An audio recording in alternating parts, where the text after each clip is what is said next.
this episode of the Circle of Fists, we are doing the Demon Pedal by Fuzzrocious. The Demon is a low to medium high gain drive with distortion-like capabilities. With the gate/boost mod, it jumps into the gated fuzz range. The Demon can do the, in quotes, just on the verge of breakup, in quotes, thing at low drive settings, or a pushed amp sound at higher drive settings. The version of Demon that we are testing today has the John mod, which is an octave up and down modification. The Demon with the mod retails for $255.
right, so today we did the Demon by Fuzzrocious pedals. It's a overdrive with actually a mod on it that does an octave above and below octave pedal as well, which is pretty cool because you can actually select between doing just the overdrive or just the octave, as well as having both of them on, which is kind of cool. So who wants to go first? Oh, all right, go for it. Look at you. And also, Rob's our newest member in. Thank you, Rob, for being here. Right, exactly, yeah. Thanks, Woody was sick, so Rob has been cool enough to fill in, so I appreciate that. So go for it. So, I thought the overdrive sounded killer. Yeah. It was punchy, it was creamy. Whatever you put through your amp, it accentuated that, but also gave nice compression that it didn't choke anything too much, which I liked. So I like really open, natural overdrives. So through my high tone, I felt like it just added more gut punch to it. Mm-hmm. The octave, I liked the low octave more than the high octave. I felt like when the high octave kicked in, it was like almost there. So when you had them together, it was like the note was maybe a little bit flat, I felt. Oh, okay. That was just what I was hearing. It could, I don't know, it could be all the gain. But I did like how there is a mix down for that, so you can just dial in just a little bit of octave or go balls out. Yeah. But I definitely love the low octave setting. That was a setting I enjoyed. The higher I mixed the other octave, the more I felt like it got a little messy, but it wasn't bad. I didn't feel like it was a perfect octave up and below. Gotcha. It was like the high octave was just a little flat. Okay. Other than that, I thought it was great. Very cool. Next. Mine's gonna be a quick one, so I'll take it next. All right. Thanks, Fuzzrocious. No, I actually really dig this pedal. I'm into the disgusting fuzz sometimes and adding octave. Yes, perfect. I'd almost say the same thing as Rob with the octave effect. It did kind of sound weird when you blend them like that. I'd probably just keep it on high for me. The high octave. Just the high octave. So, it's a rad pedal. Yep. Yeah, basically everything they said. I really liked the overdrive section of it, and the octave part. My favorite was when I had it like on the highest octave with just a little bit of blend. It was really fun. But yeah, I would totally buy this pedal. I just like everything about it, and it gets that really like I should have played it, but it gets like that really gnarly like David Gilmour Sorrow kind of vibe, which like nerds out there will know what that means. But yeah, and it just looks cool. So yeah, it's cool all around. I'm gonna cough real quick. All right.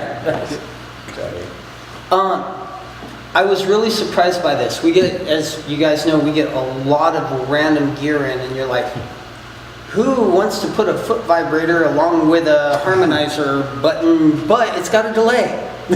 and so like the weirdest combos. Yeah, when people come up with combos for a pedal, you're like, okay, an octaver with I guess an overdrive's not really too unheard of, but I was interested in checking it out.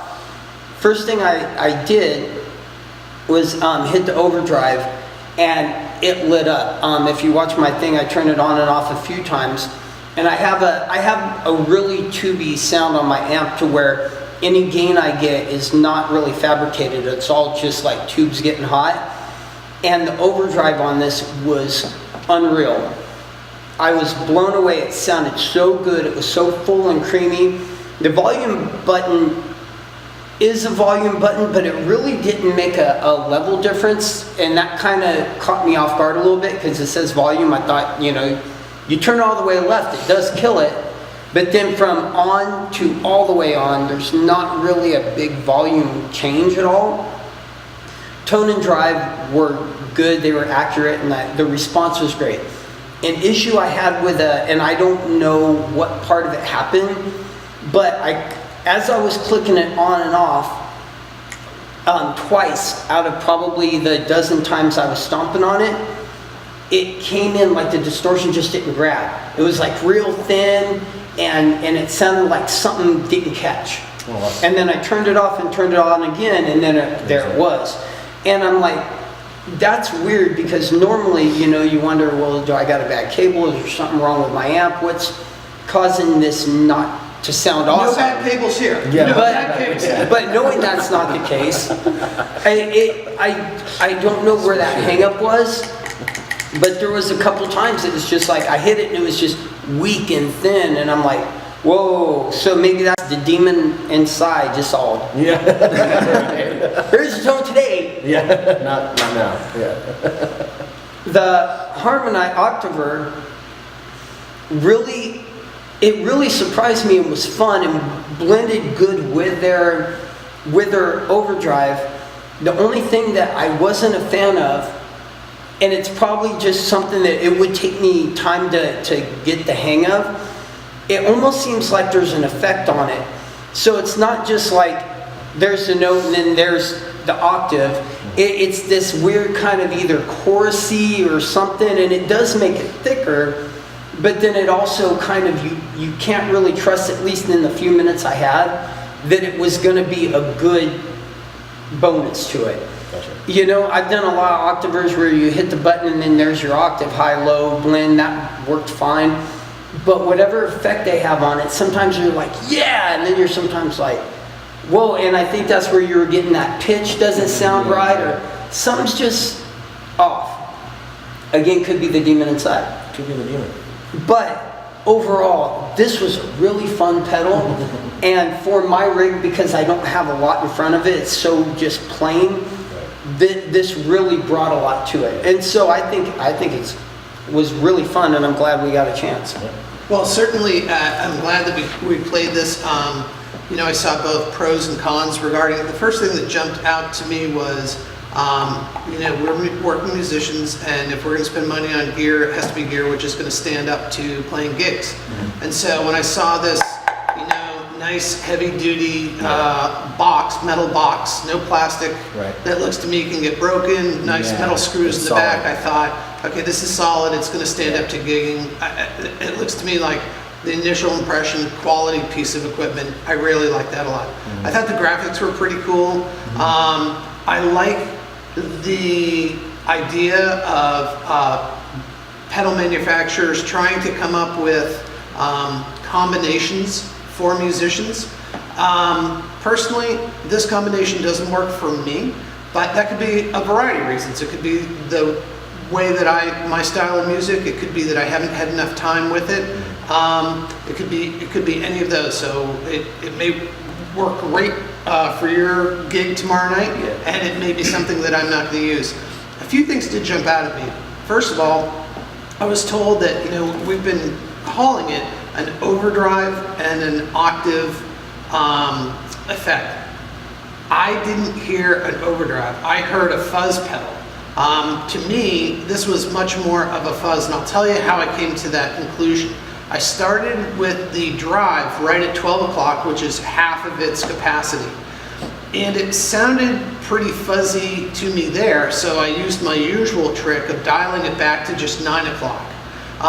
Because on the drive, what I find, on the best overdrives, again, just my opinion, the best overdrive pedal tones are between 9 and 12.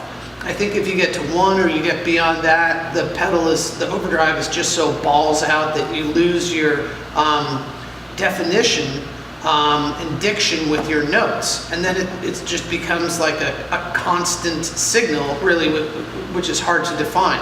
So when I was using it between those two ranges, it still sounded more fuzz-like to me than it sounded overdriven to me. I thought the tone was good and accurate. That was really good. I thought the volume on the pedal was good and accurate. I messed with that a little bit too. Then when I went to kick in the octaves, especially the octave switch, which is here on the right-hand side, the high and the low, I went straight to the low, messed with that. I did not even experiment with the high. But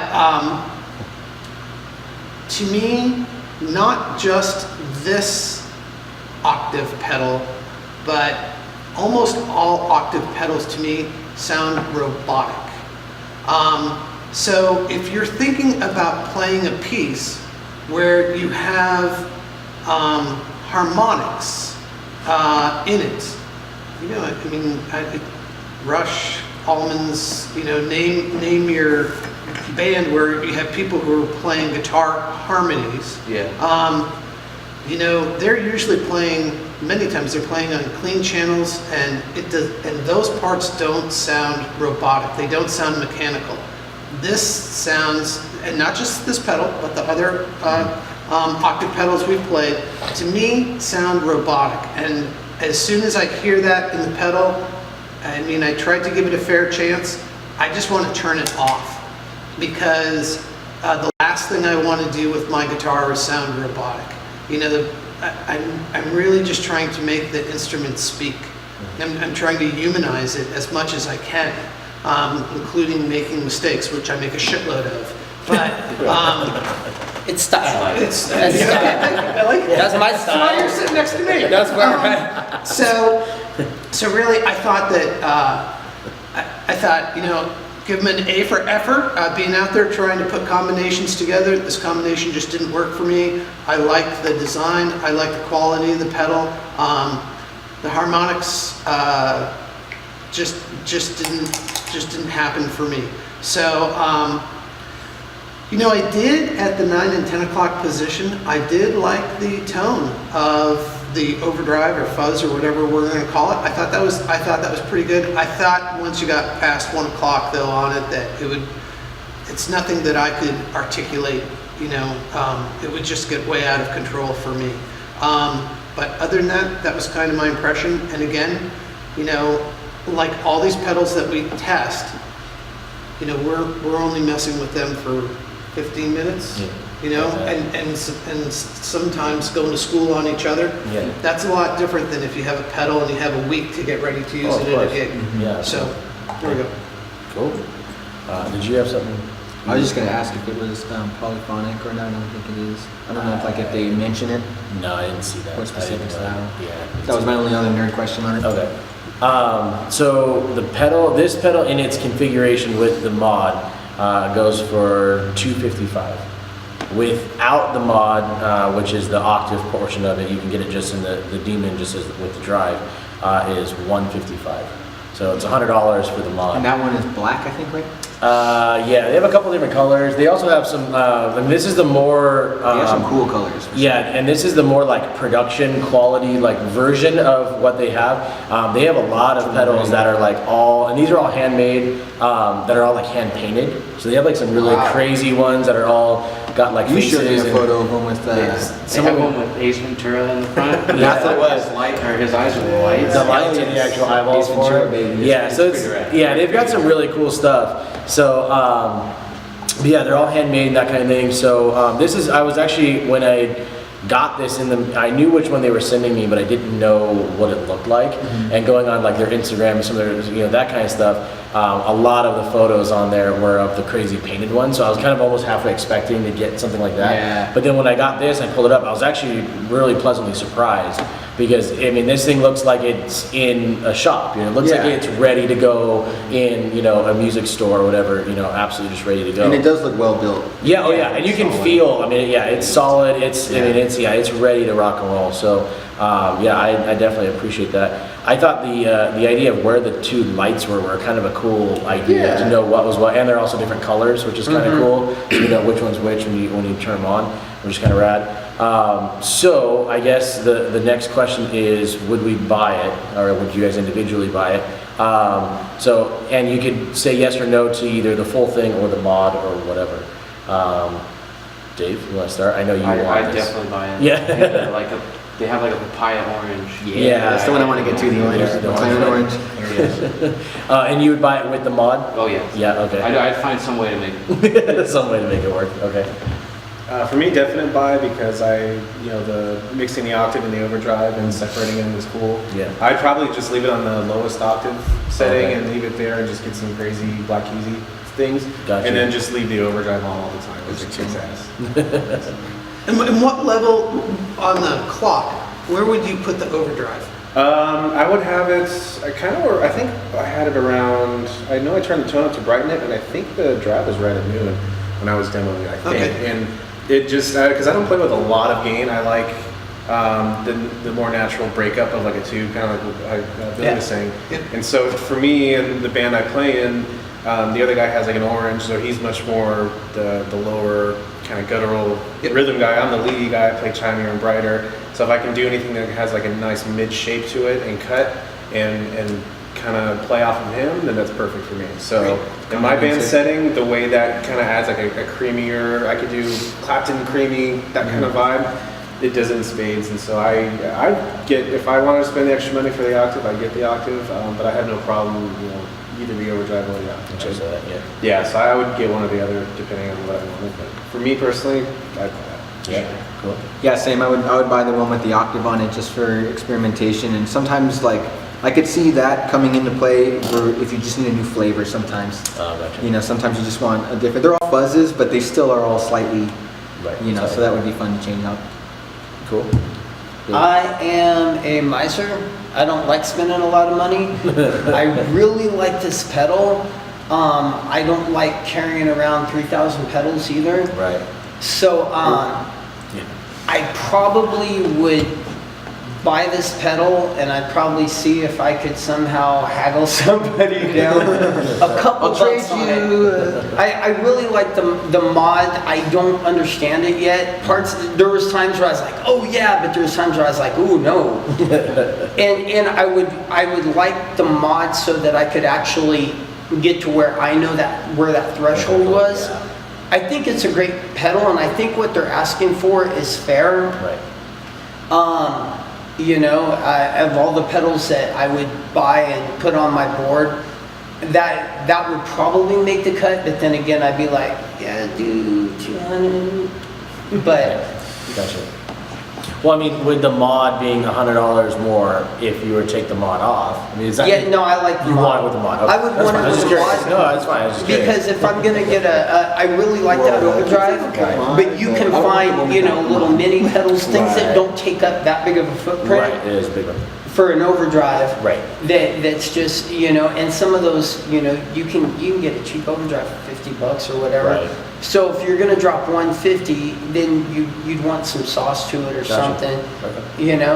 Yeah, absolutely. It could be the best pedal in the world, like a vintage '60s badass legendary that Hendrix himself used. I'm like, you really want over $100 for it? Well, Hendrix only paid $37. I'll give you 40. Right? And I'm making a profit, and I'm taking it off your hands.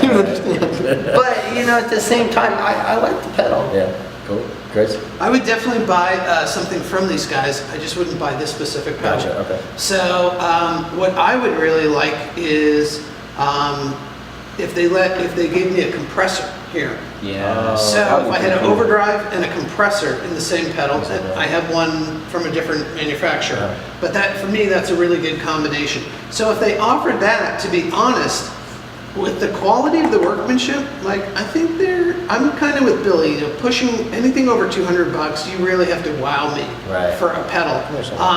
But the reality is, we were all just at NAMM. Anybody who's making a decent overdrive these days, if it's a boutique, that is $150 in the blink of an eye. Right. So if you can have two pedals in one, I don't have no problem spending $200 or breaking that barrier and going over there. For me, the combination would have been a compressor instead of the octave. And the only thing I'm going to disagree with Billy on is this, is that I like a pedal that's got some size to it. I'm really selective about what makes it onto the board, but if it's on the board, I give it a little bit of space. I don't crowd it too much, so that when I go with my foot to hit that pedal, there's not a bunch of other shit that I'm going to hit. It's deliberate. It's extremely deliberate. Yeah. And what I liked was they put these two buttons pretty far apart where you're not going to hit both of them at the same time. So they give you the chance to be very specific about what you're trying to do. So again, I thought that was a good design on the pedal. But with the way that this exact pedal is set up right now, I'd pass. Yeah. Okay. Any other comments, questions, concerns, anything? Cool. Boom. That's the demon.